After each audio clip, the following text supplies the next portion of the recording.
Саламатсыздар ма, құрметті әріптестер? Бүгінгі біздің сабағымыз бұл алғыр алтау деп аталатын ойын, яғни балапан телеарнасында көрсетілетін ойын түрі.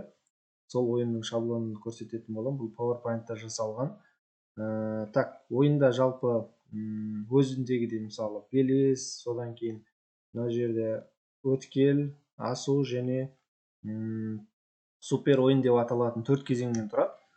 Жалпы слайд саны 44 слайд. Бұл өте жеңіл шаблон. Мен қазір ашып көрсетейін. Бірінші статикушн деп ашамыз. Сначала деп ашсақ болады. Басынан бастап осылай ашылады. Енді өзінің осындай дауысы бар. Келесіне өтетін болсақ, осылай шығады. Қате жауапта мынандай дауыс.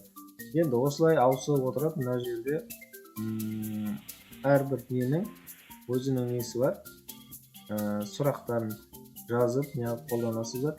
Енді бұл жерде қазір мен бәрін бір-бірлеп көрсетуім қажет жоқ. Мысалы, так, сұрағын жазған кезде, мысалы, белесте, мынау сұрағын жазасыз, дұрыс, бұрыс деген бойынша жазып қоясыздар. Мысалы, бұрыс, дұрыс жауапта бұрыс болуы мүмкін, иә.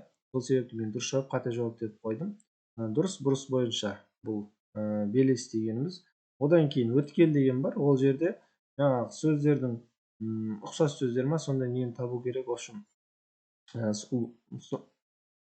Сол ойындағы жалпы несі өзі осындай болып құрастырылды. Сосын асу дегені бар еді. Олда да сондай жаңағы ұқсас сөз, бір нәрселер үшін. Сондай сұрақтарын дайындап аласыздар, сөйтіп қолдана бересіздер. Я болмаса өздеріңіз жаңағы я жоқ, дұрыс бұрыс деген сияқты нелерді жазып та қолдансаңыз болады. Осындай жеңіл шаблон түрі. Бұл жерде қысқа видео болады. Өйткені бұл жерде айтатын басқа не жоқ. Тек қана сұрақтарын бүйтіп жазып қолдана беретін оңай ойын түрі.